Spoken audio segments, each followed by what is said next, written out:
बीड जिल्ह्यात एका व्यक्तीला अमानुष मारहाण करण्याचा व्हिडिओ व्हायरल झाला आणि यामुळे बीड जिल्ह्यात मोठी खळबळ उडाली होती। अलीकडेच हा व्हिडिओ व्हायरल झालाय आणि ज्या व्यक्तीला सतीश नावाच्या व्यक्तीने जी मारहाण केली होती तो व्यक्ती बीड जिल्ह्यातला आहे आणि तो धस यांचा कार्यकर्ता असल्याचं म्हटलं जात आहे। ज्या व्यक्तीला मारहाण केली ते कैलास वाघ हे बुलढाणा जिल्ह्यातील सिंदखेड राजा तालुक्यातील महारखेड येथे आहेत आणि ते आता आपल्या सोबत आहेत। कैलासराव, काय झालं होतं नेमकं, तुमचं काय भांडण? काहीच नाही. आपले माझे माझे त्यांच्याकडे पैसे होते. मी त्यांच्या कामाला होतो. तर त्यांनी माझे पैसे न देता ते म्हटले, "तू काम सोडून काय गेला? काय कसं-कसं केलं? काय-काय केलं?" तर मी म्हटलं, "मग तुमच्या कामाला माझे पैसे मला देऊन टाका." त्यांनी मला इथून आमच्या गावातून उचललं, तिथं नेलं. तिथं अ, मारलं मला. म्हणजे 100% फुल मारलं त्यांनी मला. आणि तो तुम्ही बघता ना व्हिडिओमध्ये. सर, तुम्ही बघता व्हिडिओमध्ये का हो, नाही? बघितलं. हां. आणि तर मला अजून पण धमक्या देतात, "मी तुला गाडीवर उडवून टाकीन, तुला जीव मारून टाकीन, हे करीन, ते करीन." अजून पण धमक्या त्यांच्या चालूच आहेत. हे जे तुम्हाला जे मारलंय हे सतीश जे आहेत, हे माझ्या ओळखीचे नाही. माझ्या ओळखीचे ज्ञानेश्वर खेडेकर. त्यांच्या हे नावात हे कुणाचे कार्यकर्ते होते? ते कार्यकर्ते म्हणतात, ते ज्ञानेश्वर खेडेकर माझा मालक होता ना तो. तर मी इथं सिंदखेड राजामध्ये रिपोर्ट पण दिले ना. माझ्याजवळ त्याची वशिबी आहे. तुम्हाला दाखवतो तिथं आलो पोलीस स्टेशनला. त्यांच्यावर मी घरी बसल्यामुळे त्यांच्यावर काही कारवाई वगैरे काही झाली नाही. हे तुम्हाला कसं का मारलं त्यांनी? त्यांचं म्हणणं होतं, "तू कामच का सोडलं? तू कामच का सोडलं?" म्हणे. आणि डबल माझ्यावर एक खोटा आरोप देऊन सनी जालना जिल्ह्यामध्ये त्यांनी रिपोर्ट देऊन टाकला माझ्या नावाचा. ते कुठून काय काय आणलं, काय काय नाही, ते मला मारून मारून सांगू लागले की तुला हे तुझ्या नावावर अशी खोटी केस टाकू, तशी खोटी केस टाकू. त्यांनी माझे व्हिडिओ काढले, हे काढले, ते काढले. आणि डबल मग धमकी वाढले. मी गरीब माणूस, मी त्यांना भेलो ना, बस एवढंच. तुम्हाला जे कधी मारलं त्यांनी, म्हणजे किती दिवस झाले? त्याला झाल्या असं कमीत कमी 1.5 वर्ष समजा.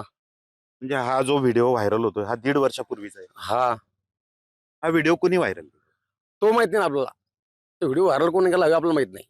बरं, तुम्हाला जे मारलं किती लोकांनी मारलं तुम्हाला? ते जितके व्हिडिओमध्ये आहेत ना, ते ना एक सावकर त्यांचा रवी जायभाई नाही. रवी जायभाई सावकर त्याचा. हम्म. तो पण आहे त्याच्यामध्ये. तो सांगेन ना सगळे नाव तुम्हाला. त्याला मी बोलून घेतो वाटलं असतं. नाही, हे जे नाव चर्चेलं जात आहे सतीश भोसले नावाचं, या व्यक्तीने तुम्हाला मारलंय? मला तर मारायला ते पण होते, पण मला फक्त एकाच जणाचं नाव माहिती आहे. कोणाचं नाही माहिती आहे. ज्ञानेश्वर खेडेकर, एक रवी जायभाई, एक महेश म्हणून पोरगा आहे दाढीवाला. आता ते पण हा व्हिडिओ व्हायरल कोणी केला, काढला का असं बोलत माहित नाही. कारण का मला भोंगळ करून मारलं ना त्यांनी. त्या विषय येत नाही ना.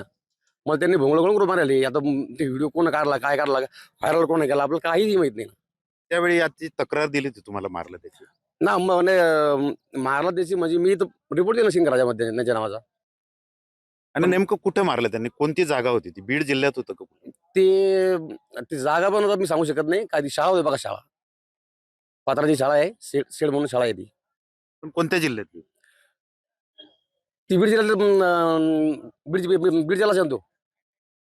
तुम्ही त्यांच्याकडे काय कामाला होतात का? काय काम करत होते? मशीन पोकलँडवर. पोकलॅनवर ड्रायव्हर म्हणून होते? हां, ऑपरेटर. त्यांनी टाकेलं ना तसं. त्यांनी त्यांनी पण केस केलं ना माझ्यावर जालन्यामध्ये. मी जालन्यामध्ये 18 दिवस होतो जेलमध्ये. माझी आता जमाना झाली, कमीत कमी 10 वर्ष झाली. तुम्हाला आता त्यांनी मारलंय, तुम्ही तक्रारही दाखल केली. नेमका तुम्हाला न्याय मिळाला का मग? न्याय नाही मिळाला मला. न्याय नाही मिळाला मला. काय अपेक्षा आहे? मला न्याय लागतो ना आपल्याला. न्याय घ्यायचा म्हणून तर आता ते आणि हे प्रकरण मी सोडून दिलं होतं, म्हणजे की मी टाकून बाहेर काढलं होतं.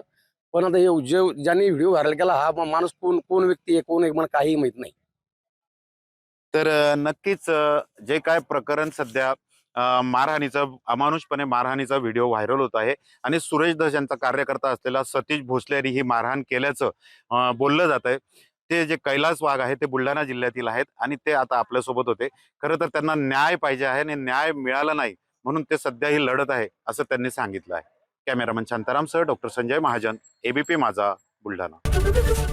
एबीपी माझा, उघडा डोळे बघा नीट।